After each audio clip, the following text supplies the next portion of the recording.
In this presentation, I'd like to investigate the issue of how our impressions shape our perception and interaction with others. I'm interested in this topic because it is very practical, considering that the result could affect how we interact with each other every day and promote our well-being by improving our relationship with people in our lives.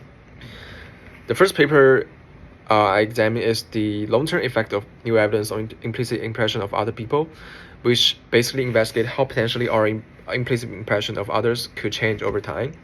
It covers a large sample sizes and diverse age range, which improves the generalizability of the results, and the use of both implicit and explicit measures also provides a more accurate picture of participants' real attitude.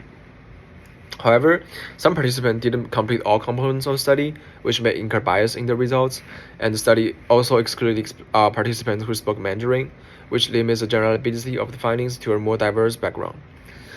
And the reliance on self-reported data can be subjective and subjected to the social desirability bias, and the reliance on the participant's ability to recall information could also impact the validity of the results.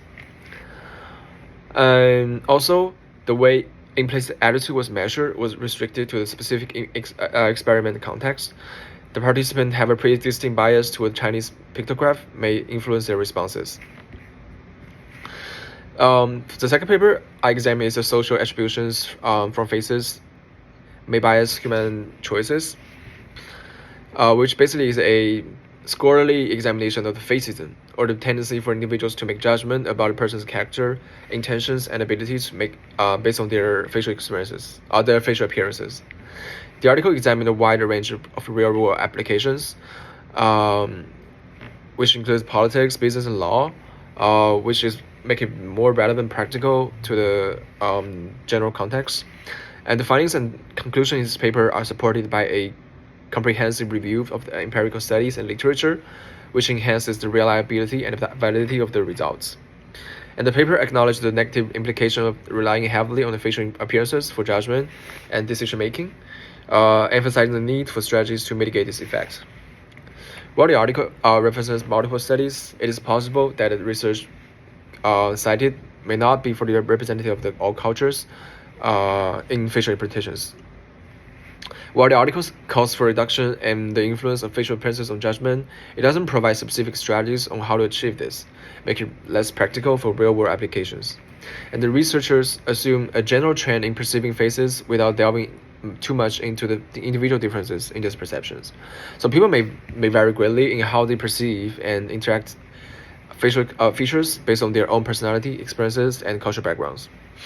So overall, both of them are great articles for examining their respective questions. Though they have several defects, they all have comprehensive introduction, experiments, and analytical side of the article that allows the author to get a thorough examination of the issue. They are related because how other looks determine how our impression and judgment toward others, and which ultimately affect how our attitudes toward others, which affect how we interact with others, and which basically affect how our quality of our lives. So in the futures, several improvements could be made to make them better. First, the way implicit attitude was measured could be improved by testing the participant in a more realistic context, such as handling situation in a simulated workplace. Second, the article could have more discussion on how we can use the research results, particularly to improve our daily lives. And third, and lastly, last but not least, more individual differences could be examined for discerning facial judgment and implicit impressions, which could be more practical and useful. And that's it. Thank you.